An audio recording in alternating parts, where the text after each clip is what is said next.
मैं जब आसन पर होता हूँ, जो मैं व्यवस्था देता हूँ, चाहे सत्ता पक्ष हो या प्रतिपक्ष हो, मैं समान व्यवस्था देता हूँ। मैं जब आसन पर होता हूँ।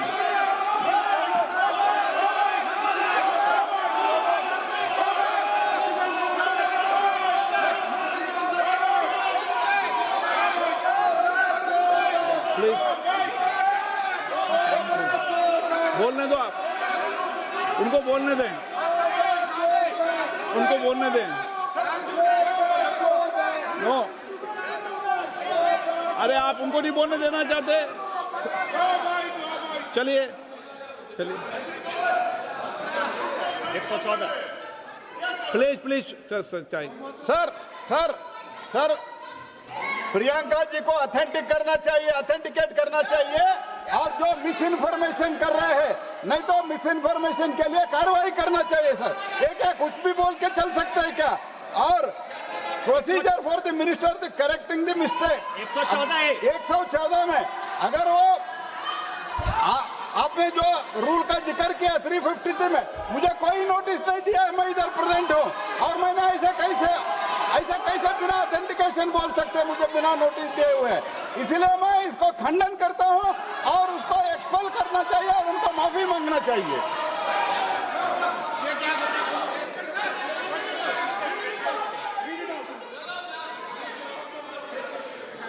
ये चैप्टर आगे नहीं बढ़ेगा सर। बिल पे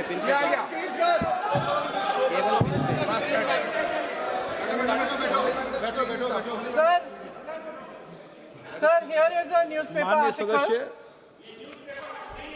Sir, अरे आपने पूरा बुक ले गया है, आपने बुक ले गया सकता है। sir, written by a respected माननीय journalist. सदस्य, I will authenticate using this, sir. आप माननीय सदस्य प्लीज इसको छोड़ दें।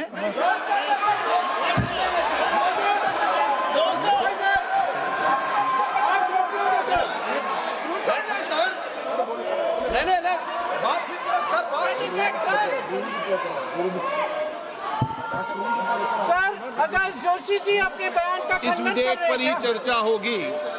आप इस बयान का खंडन कर रहे हैं क्या? नहीं, जोशी जी माननीय से पूछेगा। सदस्य, मैं आपसे फिर आग्रह कर रहा हूं, इस सदन में इस विधेयक पर ही चर्चा होगी। फिर भी नो, ये विधेयक का विषय नहीं है। आप नो, आप बोलो तो विधेयक पर बोलो, ये मेरी अपेक्षा आपसे। प्लीज छोड़िए, ये रख दो। इस विषय को छोड़िए।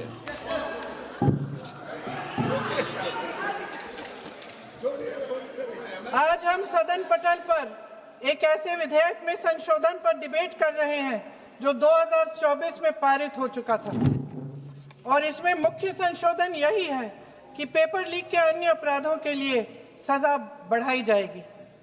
मगर जब से ये विधेयक पारित हुआ तब से अब तक इस सरकार ने एक भी अपराधी को सजा नहीं दी। आपने देखा है कि कल और परसों से फेस रिकॉग्निशन द्वारा प्रदर्शन करने वाले बच्चों के नाम और पते सार्वजनिक किए जा रहे हैं, मगर यही काम पेपर लीक करने वाले अपराधियों के लिए अभी तक नहीं किया गया। ना इस विधेयक पे पेपर लीक रोकने के कोई ठोस कदम है। इससे देश के युवाओं का भरोसा कैसे बनेगा? अध्यक्ष महोदय, आदरणीय प्रधानमंत्री महोदय जी को आपके माध्यम से मैं कहना चाहती हूं कि शायद उन्हें अपने सलाहकार बदलने चाहिए। वे असलियत से एकदम टूट चुके हैं। नई कमेटियां बनाने से काम नहीं चलेगा। उनका अध्यक्ष चाहे कोई भी हो। राधा कृष्ण कमेटी भी व्यवस्था में सुधार लाने के लिए बनी थी। आज तक उसकी एक सिफारिश लागू नहीं हुई है और इस नई कमेटी में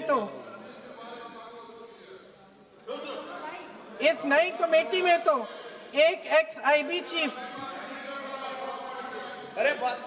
फिर चिल्लाएंगे, एक एक्स-आईबी चीफ, एक आईटी कंपनी के मालिक और एक गौमूत्र के विशेषज्ञ भी हैं।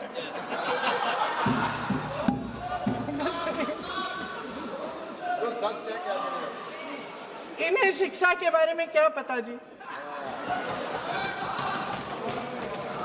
सर सच है, आप आज मेरे से नाराज हो रहे हैं। मन मुस्कुरा लीजिए। वो आपने भी चुनाव लड़ा।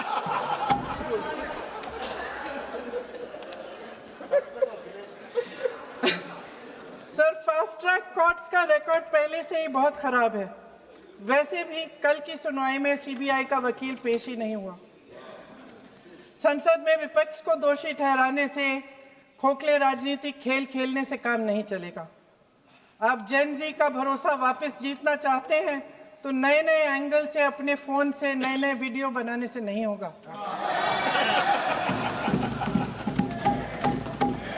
प्रधानमंत्री जी को कैमरे का एंगल नहीं, दिल का एंगल बदलना पड़ेगा। ये जेनरेशन जागरूक है, समझता है, झूठ पहचानने की उसकी अपार क्षमता है। इनका दिल और दिमाग जीतने के लिए आपको सच्चाई पर उतरना पड़ेगा। आपके शासन के चलते इस नौजवान पीढ़ी के साथ घोर अन्याय हुआ है, बर्बरता हुई है। इस सच्चाई को स्वीकार करिए। अपनी जिम्मेदारी से पीछे हटने से काम नहीं चलेगा। आदरणीय प्रधानमंत्री महोदय जी, आपको जिम्मेदारी लेनी पड़ेगी, ठोस कदम उठाने पड़ेंगे। शिक्षा विशेषज्ञों को इकट्ठा कीजिए, छात्रों, अध्यापकों, सभी स्टेक होल्डर्स को साथ लेकर, अन्य विचारधाराओं के थॉट लीडर्स के साथ गहरी चर्चाएं करवाकर एक नई शिक्षा प्रणाली तैयार कीजिए। मौजूदा नेशनल एजुकेशन पॉलिसी में 8 महीने तो एग्जाम चलते हैं, अध्यापकों को पढ़ाने का समय नहीं मिलता। सिर्फ आरएसएस के लोगों से भरने की बजाय सिस्टम को शिक्षित, एजुकेटेड, उन्नत और उदार दृष्टिकोण के लोगों से भी भरिए, जिनकी योग्यता सिर्फ उनकी विचारधारा न हो। रोजगार पैदा करने के सख्त कदम उठाइए, इस पर फोकस करिए। मेडिकल कॉलेजेस की संख्या बढ़ाइए, चिकित्सा शिक्षा का विस्तार कीजिए, ताकि ये बच्चे जो मेहनत कर कर के भी अपने भविष्य नहीं बना पा रहे हैं, एक उज्जवल भविष्य का सपना देख पाए। अध्यक्ष महोदय, छात्रों को सड़क से हटाया जा सकता है, लेकिन उनके सवालों को नहीं। हर लाठी जो किसी लड़की पर, किसी लड़के पर चली है, वे बच्चों की पीठ से ज्यादा सरकार की साख पर पड़ी है। देश के नौजवान न्याय मांग रहे हैं, भीख नहीं। वे यहाँ सरकार गिराने नहीं, अपना भरोसा बचाने के लिए आए थे। अध्यक्ष महोदय, आपके माध्यम से मैं सरकार को कहना चाहती हूँ, अपनी साख बचाइए, अपनी नीयत ठीक करिए, अपनी अकड़ का इलाज कीजिए, अपने वादों पर अमल कीजिए। आपके शासन में हमने बड़ी बड़ी चोरियां देखी हैं। चुनाव में वोटों की चोरी, राम मंदिर में चंदा की चोरी, आपके उद्योगपति मित्रों द्वारा देश की संपत्ति की चोरी, किसानों की जमीन की चोरी। लेकिन सबसे बड़ी चोरी,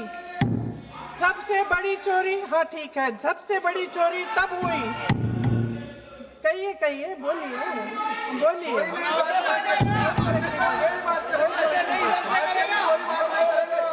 सुन लीजिए, शांति से सुन लीजिए, शांति से सुन लीजिए। आपको मौका मिलेगा, आप जितनी भी चोरियों की बात करना चाहते हैं आप कर लीजिए, अभी मेरा समय है। सबसे बड़ी चोरी तब हुई जब देश के नौजवानों के भविष्य, उनके सपने चुराए गए। भविष्य की चोरी, सपने की चोरी किसी भी चोरी से कहीं बड़ी होती है महोदय। अगर देश का युवा निराश हो जाए, अगर देश का युवा निराश हो गया, उसकी उम्मीद टूट गई, तो सबसे बड़ी हार भारत की हार होगी।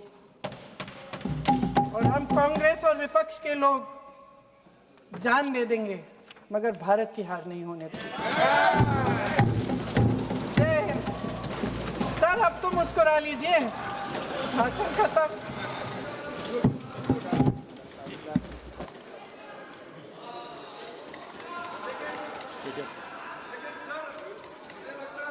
जी ने राहुल गांधी जी का स्पीच का चोरी कर लिया है, वो पूरा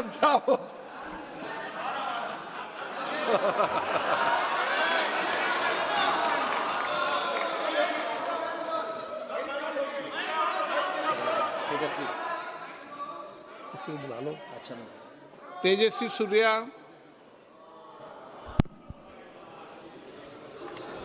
धन्यवाद स्पीकर सर।